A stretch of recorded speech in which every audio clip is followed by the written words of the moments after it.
नमस्कार, रेफ स्पोर्ट्स हिंदी के पर्दे पे आप सबका स्वागत है। मैं त्रिशा घोषाल और आज है royal Challengers Bengaluru versus Gujarat giants. Royal Challengers Bengaluru अब तक कोई भी मैच हारे नहीं है इस WPL में। एक लौती ऐसी टीम है जो अभी तक एक भी मैच नहीं हारा है इस WPL में। और दूसरे छोर में है गुजरात जायंट्स जो 3 मैचेस में 2 मैच उन्होंने जीते हैं और 1 मैच वो हार चुके हैं। बात करेंगे रॉयल चैलेंजर्स बेंगलुरु की। पहले I think royal Challengers Bengaluru के लिए सबसे अच्छा काम किया है उनकी ओपनिंग पार्टनरशिप में ग्रेस हैरिस ने बहुत ही उम्दा परफॉर्मेंस दी है। वहीं बॉलिंग में नदीम डी क्लार्क, बैटिंग में नदीम डी क्लार्क और काफ़ी उनके स्पिनर्स चाहे वो श्रेयांका पाटिल हो, उनके काफ़ी ज़्यादा टीम के लिए जो उन्होंने प्लान किया था वो काम किया है। और स्मृति मंदना ने भी बहुत इम्पोर्टेंट 47 रन्स बनाए। रिचा ऑन फॉर्म है, तो उनके लिए जो 3 मेन उनके बैटर्स है, पावर हिटर्स है, जिनको उन्होंने लिया है इसी सोच के साथ कि हमें आगे जाके मदद मिलेगी और T20 में कहीं ना कहीं हमें एडवांटेज मिलेगी इन पावर हिटर्स की।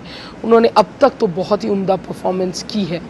लेकिन उनके लिए अगर आप पूछे कि सबसे उम्दा परफॉर्मेंस किसका रहा है तो वो तो अनडाउटेडली आपको आंखें बंद करके बोलना पड़ेगा, वो तो लॉरेन बेल है। लॉरेन बेल ने क्या शानदार पावर प्ले में बॉलिंग की है। आई थिंक इस पूरे WPL 2026 के जितने भी मैचेस हुए हैं उसमें अगर आप सारे बॉलर्स को देखेंगे तो आंख बंद करके शायद विकेट कॉलम कोई और ही कहानी बताएगी आपको, लेकिन विकेट कॉलम पे मत जाइएगा। अगर आपको देखना है तो देखिए कि लॉरेन बेल ने पावर प्ले में रन्स बिल्कुल भी नहीं दिए हैं और ऊपर से उन्होंने विकेट भी चटकाए हैं, चाहे वो मुंबई इंडियंस के अगेंस्ट अमेलिया कर को लेना हो या यूपी वॉरियर्स के अगेंस्ट किरण नवगिरे की विकेट हो। लेकिन वो इकोनॉमिकल भी रहे हैं जिस वजह से कहीं ना कहीं ओपोनेंट्स फोर्स हुए हैं दूसरे बॉलर्स को अटैक करने के लिए और वहीं पे विकेट भी उनको भी मिला है। तो overall I think royal Challengers Bangalore काफ़ी स्ट्रॉन्ग दिख रहे हैं। On paper one of the strongest sides of WPL 2026। अगर अब बात करनी है दूसरे और गुजरात जायंट्स की, तो गुजरात जायंट्स काफ़ी ज़्यादा इनिशियली अगर आप देखोगे माइंडसेट वाइज भी उनके ओवरसीज डिपेंडेंट रहे हैं। उन्होंने Beth Mooney, Ashleigh Gardner, Georgia Wareham और पहले सोफी डिवाइन, इन पे काफ़ी ज़्यादा डिपेंडेंट है। लेकिन पिछले मैच में हालांकि गुजरात मैच हार गई, पर एक एडवांटेज ये भी था कि गुजरात ने 2 बढ़िया मूव किए और उसमें उनको काफ़ी रिज़ल्ट भी अच्छा मिला। पहला था कि नंबर 3 में क्योंकि अनुष्का शर्मा इंजर्ड है, आज भी वो खेल नहीं पाएंगे। उनका हाथ वो दिल्ली कैपिटल्स के अगेंस्ट जो 6 रन्स बचाए थे उसके चक्कर में उनके हाथ में चोट आ गई है, तो वो इस मैच में भी नहीं खेल पाएंगे। सिर्फ इस मैच में नहीं, कहीं ना कहीं मुझे लगता है कि शायद इस बार WPL में उनका वापसी करना बहुत मुश्किल है।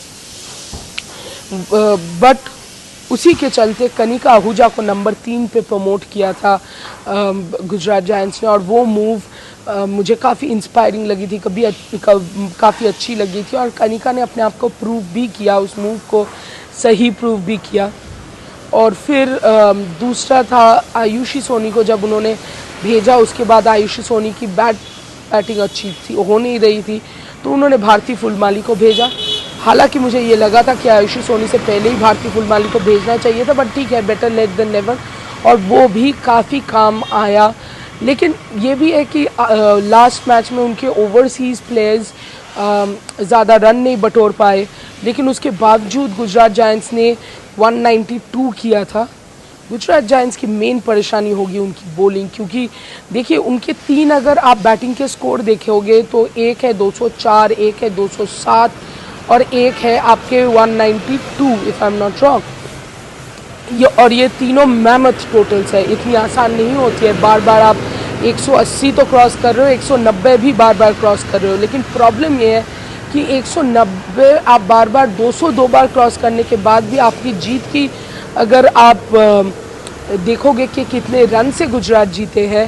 पहला मैच उन्होंने 10 रन से जीते हैं, दूसरा मैच उन्होंने सिर्फ 4 रन से जीता, और जो कि 204 डिफेंड करते हुए 10 रन से जीते, 207 डिफेंड करते हुए 4 रन से जीते, और आप 192 डिफेंड कर नहीं पाए। तो प्रॉब्लम गुजरात की बॉलिंग में है। एक्सपीरियंस है राजेश्वरी गायकवाड़ में, बट उतना काम नहीं आ रहा है। बॉलिंग में रेणुका सिंह ठाकुर है, उनकी डेथ बॉलिंग थोड़ी सी डिफ़िकल्ट नज़र आती हुई, लय में नज़र नहीं आ रही है। काशवी गौतम भी, तो जो भी गुजरात की परेशानी है वो परेशानी उनकी बॉलिंग में है, बैटिंग में नहीं। क्या मुझे लगता है कि आज कोई बदलाव आएगा गुजरात जायंट्स की बॉलिंग में? मुझे लगता तो नहीं है। मुझे लगता है गुजरात जायंट्स सेम टीम के साथ जाएंगे। कहीं ना कहीं आरसीबी के लिए मुझे लगता है कि